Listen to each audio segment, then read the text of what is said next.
19th century perhaps, said, water, water everywhere, but not a drop to drink. You have water, but you have not a drop to drink. And I do not know whether it was reflecting on the situation that we are all in today.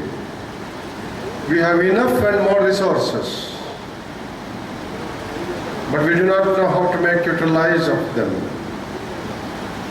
It was Mahatma Gandhi who said, this beautiful planet, the Mother Earth,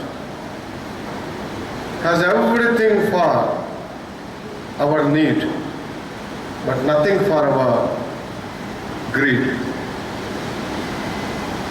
It has everything to satisfy our needs, but it cannot satisfy our greed. But if the greed is actually the natural, I wouldn't say